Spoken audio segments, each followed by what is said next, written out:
खुलुमबाय। गिबियावनो दुलाराय बाथौ गौथुम लाइमोन आफादनि मानगोनां दैदेनगिरिफोर आरो बाथौ बिबुंसारनि गेजेरजों बादायनायखौ दैदेनलांनो हानाय माखासे मानगोनां दैदेनगिरिफोर आरो आंनि बादायारि लोगोफोर आरो दुलाराय नायगिरि रायजो राजानिसिम आंनि खुलुमनायखौ बावहरग्रोबाय। आंनि मुङा लीना नार्जारी, बादाय नं 9। नैथि दिंखननि बे बादायनाय हाबाफारियाव आंनि खाफालाव गोलैदों फाथैलाइ बिसिनाय आयदाया। दा आं बे फाथैलाइ बिसिनाय आयदानि सायाव बिबुंथि लाखिनो थाखाय जागायबाय। फाथैलाइ बिसिनाया जादों गोदो गोदायनिफ्रायनो आरो दिनैसिमबो जोंनि बाथौआरि बर' समाजाव सोलिनाय मोनसे खान्थि। बे फाथैलाइ बिसिनायनि ओंथियानो जादों बिसि फिसाय सानैनि गेजेराव सोमोन्दो नागारलायनाय। जुदि हाबा जाखांनायनि उनाव बिसि फिसाय सानैनि गेजेराव मानिबा जाहोनाव एना एनि जानानै सोमोन्दो नागारलायनाय जायो, अब्ला रायजो राजाखौ लानानै बिसि फिसाय सानैखौबो गांसे फाथैखौनो हमहोनानै बिसि होनाय जायो। बेखौनो जों फाथैलाइ बिसिनाय बुंनाय जायो। बे फाथैलाइ बिसिनाय हाबाफारिखौ माखासे नेमखान्थि बायदियै मावफुंनाय जायो। बे समाव बिसि फिसाय सानैनिबो नखरनि बाय बाहागि, गामिनि रायजो राजा आरो गेदेर गोलावफोरखौ लानानै बिसि होनाय जायो। फाथैलाइखौ बिसिनायनि सिगां न'नि सिथ्ला एबा दाबसे जायगाखौ दैजों लिरस्रांनानै फोथारग्रोनानै लानाय जायो। बेनि उनाव गोथार लाइजौ बनानै गय जरा फाथै जरा होनानै जोंथि आलारि फोजोंनानै बोराइ बाथौखौ सुंग्रिजेननाय जायो आरो बेनिफ्राय हौवा आरो हिन्जाव सानैखौबो बोराइ बाथौनि सेराव दहाय लाग्रोहोनानै फाथैलाइखौ बिसि होनाय जायो। बेनिफ्राय गांसे फाथै होनानै हौवा आरो हिन्जाव सानैखौबो आगदा आखाइजों हमहोनानै गेजेरावनो बिसि होनाय जायो। बे बिसिनाय फाथैया जुदि गेजेरावनो समानै जियो, अब्ला बिसि फिसाय सानैखौबो सोमोन्दो नागारलायनो थाखाय समानैनो गोसो थानायखौ फोरमायो।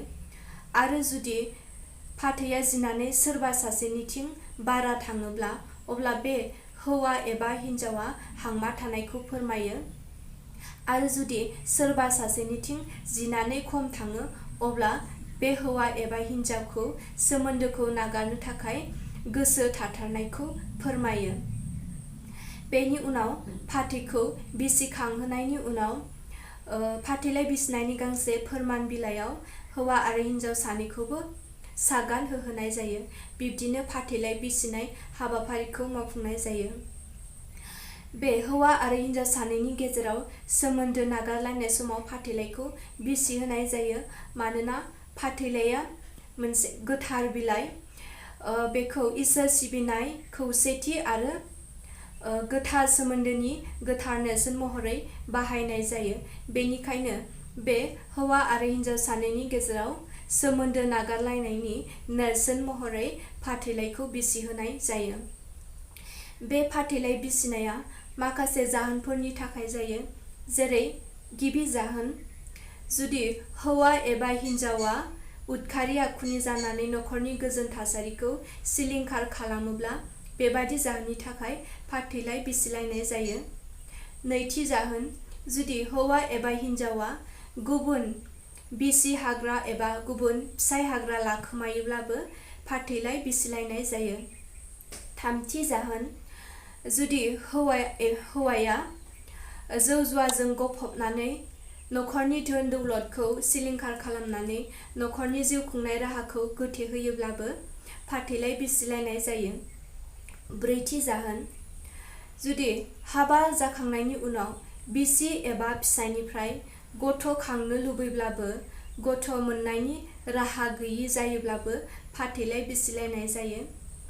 बाथि जाहोन, लाइमोन बैसोनि थिननायाव गुबुनारिजों जुलि जानानै उनाव उदखारि आखुनि जालायनानै सिलिंखार जानाङोब्लाबो फाथैलाइ बिसिलायनाय जायो।